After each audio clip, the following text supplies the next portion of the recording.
On est aujourd'hui le 23 dans le mois de Tevet. On est rentré dans une série qui porte son nom au nom du Harizal, série de Kabbalah, Shovavim. Vous avez tous entendu parler de ce nom-là. Shovav en hébreu, ça veut dire quand il y a un enfant qui n'écoute pas tout à fait ou le prof il n'arrive pas à le driver, alors on l'appelle Shovav en hébreu. Shovavim, c'est nous un peu le peuple d'Israël, et c'est tout d'abord les initiales de toute cette série des semaines. C'est Shemot, Vaira, Bo, Beshalach, Yitro, Mishpatim. Cette année, on a un bonus, moi je dis un bonus, comme il y a un deuxième mois d'Adar, alors c'est Shovavim Tat. C'est quoi Tat? On rajoute aussi la parasha Teruma et Tetzavé.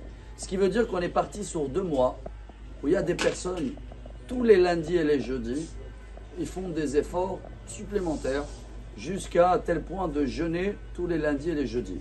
C'est vrai que le Harizal, quand il parlait de jeûner, qu'à l'époque les gens ils étaient capables. Aujourd'hui, selon la Chassidoute aussi, on n'est pas tous capables de jeûner. Des fois, ça peut gêner dans l'étude ou dans des autres fonctions. Mais par contre, ce que je pense qu'on doit tous faire, vu qu'on est en plein guerre, c'est d'essayer de faire comme il a fait Moshe Rabbeinu dans la paracha. Vayigdal Moshe, Vayetze Elechav, Vayer Besivlotam.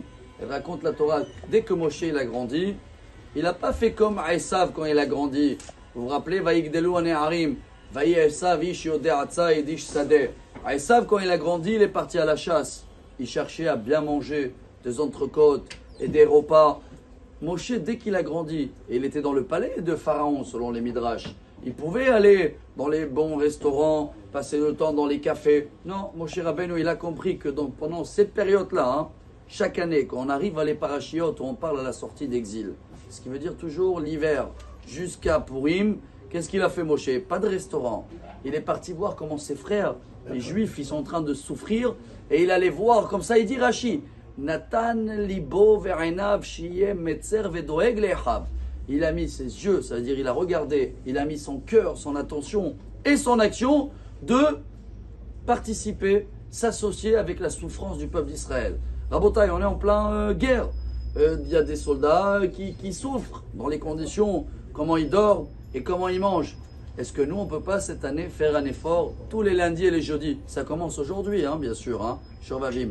Tous les lundis et les jeudis de descendre un peu dans notre menu. Si on a l'habitude tous les après-midi de manger la viande, on saute un repas, un petit effort supplémentaire comme il a fait Moshe Rabbeinu. C'est considéré comme si on va jeûner pendant toute cette série-là. Et comme ça, même si on est des shovav, on est des enfants qui n'ont pas écouté, on va arriver à faire tous ensemble cette série-là de ces 6 semaines qui arrivent devant nous. Et bien, Zrat Hashem, avec ces efforts-là, je suis sûr que comme Moshe Rabbeinu, il a vu, il a observé, et à la fin, tout s'arrange.